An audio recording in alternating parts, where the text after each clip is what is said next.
Vocês pediram e hoje a gente vai mostrar como é que é a rotina da produção de bolo de mel da Ilha da Madeira. Pelo da Vilhoa. Eu sempre começo pelo cravo. Eu não vou estar dando medidas nesse vídeo, gente, porque eu comercializo esses bolos, então essa não é aqui a intenção. Isso aqui não é um tutorial passo a passo para vocês aprenderem a como fazer, mas é só a rotina da nossa produção de verdade. Então, eu limpo o cravo todo, porque ele sempre vem com os cabinhos assim. Na verdade, todas as frutas aqui a gente revisa, porque mesmo elas vindo meio limpas, às vezes passa alguma casquinha, alguma coisinha, e não é legal, né, um cliente trincar qualquer coisa que não seja o bolo. Aí, o cravo foi muito utilizado, né, por toda a história, e ele é um ótimo conservante, né? Então tem propriedades muito boas e eu amo o sabor disso. Então ele é uma das especiarias que a gente usa na receita do bolo de mel. E inclusive vocês vão achar receitas com as medições bonitinhas na internet, até porque a nossa receita aqui dá muito bolo e não ia ser viável para uma pessoa fazer isso para consumo dentro de casa, né? Isso aqui só para quem vai realmente vender. Minha mãe já deu um jeito de bater na batedeira mesmo o açúcar e a manteiga aqui. Eu também vai bater a farinha, porque a gente descobriu ao longo do tempo que é uma forma muito melhor de não fazer caroços na massa. E sim, esta panela é enorme, gente.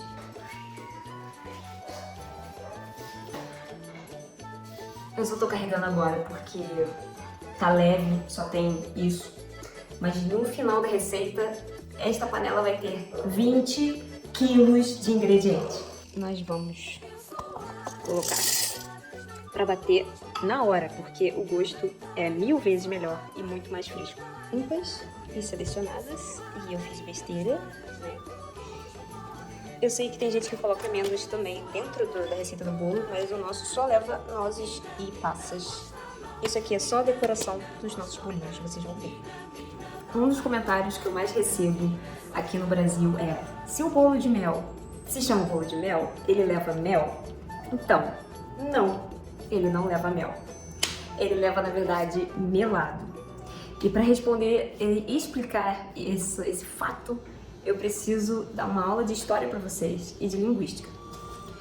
Uma das coisas que eu aprendi no curso de luso-descendente que eu fiz na Ilha da Madeira, pois, para quem não sabe, a minha família, o meu pai, os meus avós maternos são da Ilha da Madeira, da Ponta do Sol, para quem aí for da região, e da Ribeira Brava.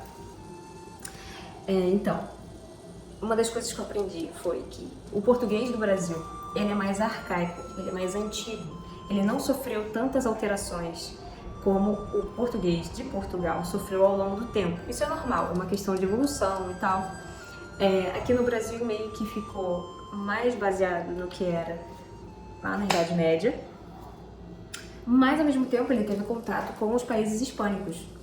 Então, nós temos algumas importações aí que explicam por que no Brasil se chama melado e em Portugal se chama mel de cana.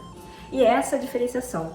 Para um madeirense, para um português continental, o bolo de mel é mel de cana e não mel de abelha, porque lá eles denominam exatamente assim. A palavra melado não existe.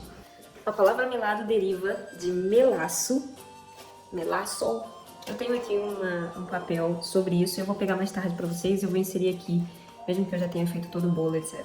Enfim, mas é legal conversar sobre essas coisas e principalmente tirar essa dúvida, porque as pessoas sempre me perguntam se o bolo de mel é parecido com pão de mel. Gente, não é, porque não são os mesmos ingredientes, não é a mesma base. O bolo de mel madeirense, ele leva frutas, o pão de mel ele não leva.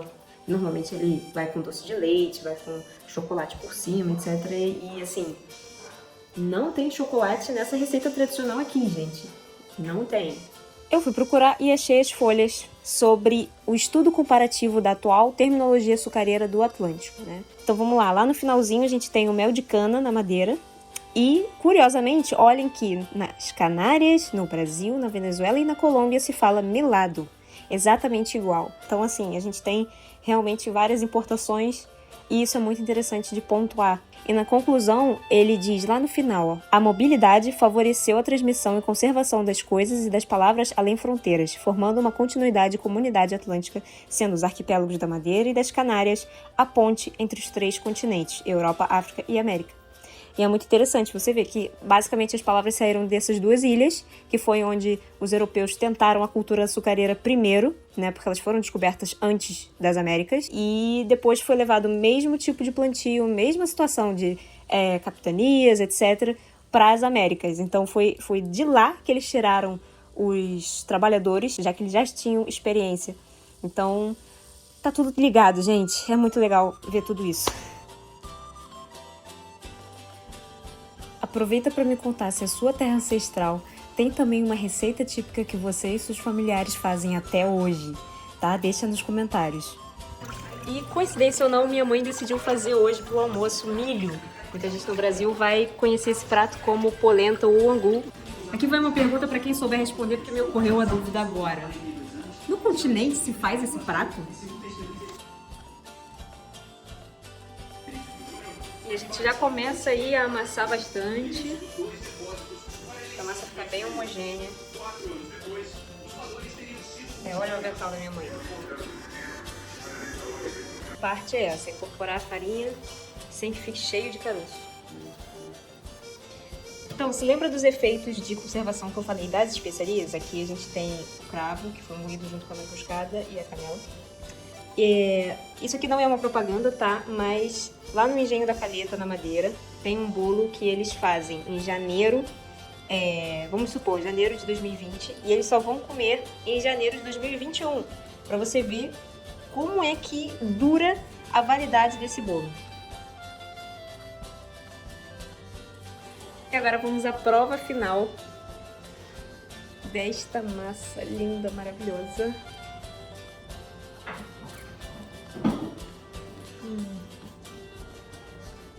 Muito bom, muito bom. Só para constar, nós usamos manteiga na nossa receita. Se tem algo que me irrita profundamente ao comer qualquer coisa que não fui eu que fiz, é trocarem a manteiga por plástico químico, que é a margarina. Meu paladar consegue diferenciar, tá? Não façam isso, é muito ruim. Nós fazemos 2 desenhos diferentes nos bolos com as amêndoas. Assim conseguimos diferenciar melhor o tamanho P do M, já que as nossas formas não são todas padronizadas, têm diferentes tamanhos. E só para explicar, da vilhoa faz referência à vilhoa, que é a camponesa da Madeira. Muita gente não deve ter noção de que os aldeões, os camponeses, o pessoal do meio rural tinham esse nome. Eles eram designados por vilhão e vilhoa.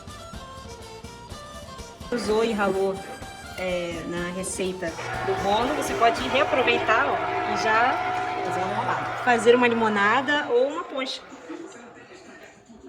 Eu não sei o que está acontecendo hoje, mas a gente... Não sei se foi por conta da organização, por conta dos vídeos, mas está sendo muito rápido e a primeira tiragem já está maravilhosa. Vejam só, sucesso completo.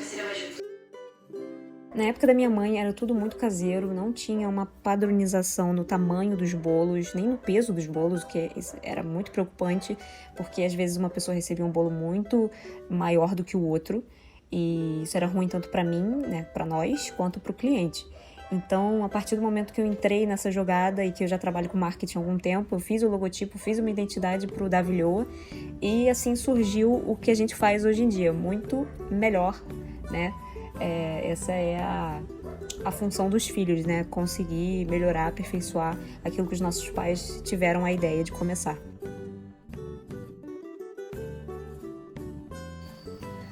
E agora são 9h30 e a gente conseguiu concluir esse dia com a cozinha tudo aqui por secar, mas graças a Deus já tudo lavado. E que paz no coração, né? De ver a cozinha ao estado normal dela. E este foi um dia, literalmente, de cozinha de bolo de mel. Os bolos estão todos guardados já. A gente não é um bolo que você come ele assim que ele sai do forno. Ele não é bom, na verdade o gosto dele vai apurando conforme o tempo. Então, nós guardamos eles em papel manteiga e fechados em sacos plásticos, como vocês viram.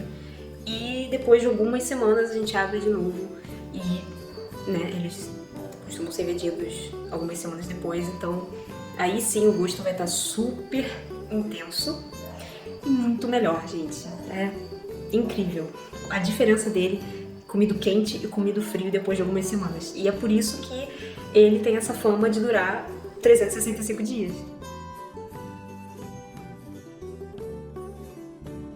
Hoje chegou o dia da entrega, nós vamos embalá-los para vocês verem esse processo também. Eu amo encontrar similaridades das culturas pelo mundo. E eu conheci, conforme os anos, com os meus amigos do folclore, que existem duas receitas muito parecidas com o bolo de mel. Uma é da Inglaterra, que é o pudim de Natal, que, adivinha, é feito na mesma época do ano que o bolo de mel era feito tradicionalmente. Também pode ser chamado de pudim de ameixa, ou seja, é basicamente um pudim, bolo de frutas com um pouquinho de bebida alcoólica. Então tem como ser mais parecido.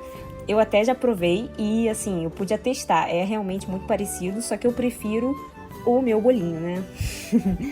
A outra receita está na Alemanha ou na Polônia, porque é da região da Pomerânia e se chama Honigkuchen. Também tem a mesma base: ovos, açúcar, farinha, canela, noz moscada, cravo, limão, mas o bolo deles é mesmo com mel de abelha. Afinal de contas, o uso do melado estava associado à produção de cana-de-açúcar. E na região continental da Europa era muito difícil que essa cultura desse certo. Mas para uma ilha da Macaronésia era molinho, chupetinha. E estão entregues. E acabamos por aqui, galera. Se vocês quiserem que eu faça mais vlogs nesse sentido cultural, é só falar. E não deixa de curtir esse vídeo, compartilhar com quem você quiser e se inscrever no canal para mais conteúdo como esse.